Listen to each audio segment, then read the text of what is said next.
Good day, everybody. How are you doing today? It's Coach Murray here. I wanted to share a little bit about how susceptible, I will use that word, how programmable we are as young children.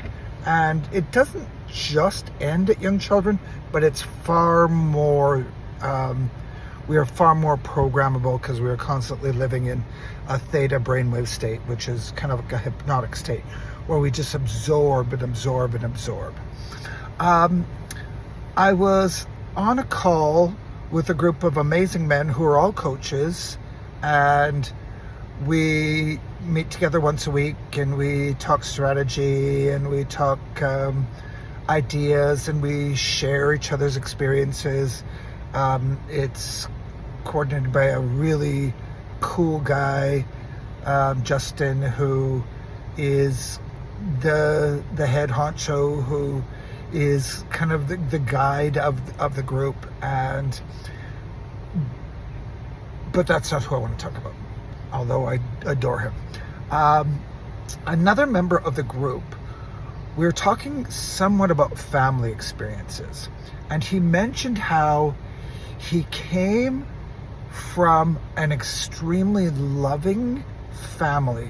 His parents were very expressive of their love to him. And that's fabulous, fantastic, amazing. But he said, we were talking about self-love, and he said there was a long period of time when he wasn't experiencing that self-love. And when we started talking about why, it came out that although his parents were loving and expressing of that love towards him, they didn't have self-love. And that is the power of parental modeling. And that is the power of current modeling, actually, things that we do.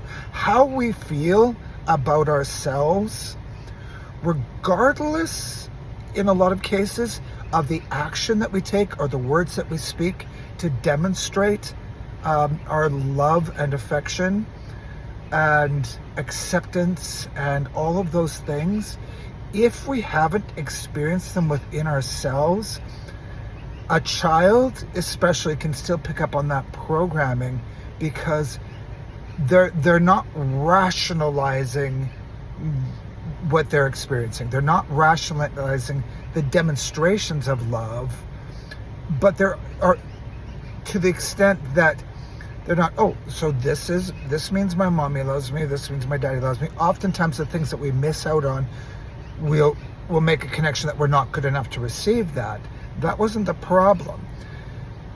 It's the subtleties of energy, of interaction, of the play of the subconscious, that even as a young child, you can pick up on the messages that are not spoken, but the unspoken messages about how someone really feels about themselves, what they really believe, and how even though they are doing their best to step up their game of expressing love to someone else, the essential missing aspect, especially in this situation that we talked about, was if you do not love yourself fully and completely, and I'm not talking the ego self, the personality, the parts that we create to adjust to the world.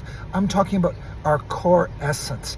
If there is not a deep connection to that self-worth and that self-love, sometimes what we say and what we do is overpowered by our own personal underlying feelings. And I strongly believe that this carries on throughout life. Like if we talk about energy, you can talk about it in an esoteric sense, or you can talk about it in a physics sense, where everything is energy and everything is.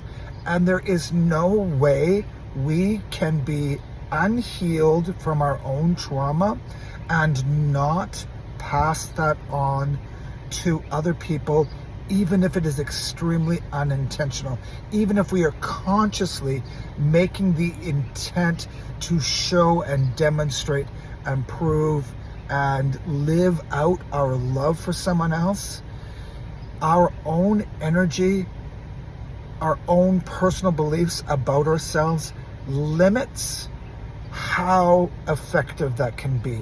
And that is why in any relationship, whether it's a parent-child, with your co-workers, with your friends, with a partner, unless we have healed what needs to be healed within ourselves, we can only at best get out part of the message of the love that we want to convey to someone else. So with this message, I encourage you to start the process of self-acceptance and self-love in whatever modalities you need to engage in, and start exploring how much more of a benefit you can be to other people by truly and authentically loving yourself, and how that will change your own personal relationship with yourself. Because all of our relationships with everybody else, they all start with our relationships with ourselves. So that's today's message. I thank the gentlemen in the group that I was with for their honesty and their sincerity and their openness and sharing, and for the ability that gave me to take this message and express it to all of you. And when I tell you I love you all, it is sincere. It is based out of a love of self, and that does not mean I have attained enlightenment and I am perfect, not by any stretch of the imagination, but the sincerity of love comes from my heart. It comes from knowing our interconnectedness. It comes from knowing how my relationship to myself impacts on my relationship with all of you and all of the people in my life. And again, thanks to the group for allowing that discussion to take place.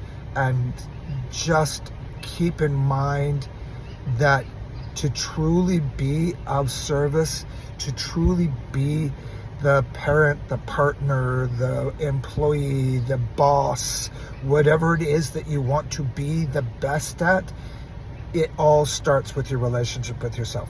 So that's today's message. I love you all. Take care, and we'll talk soon.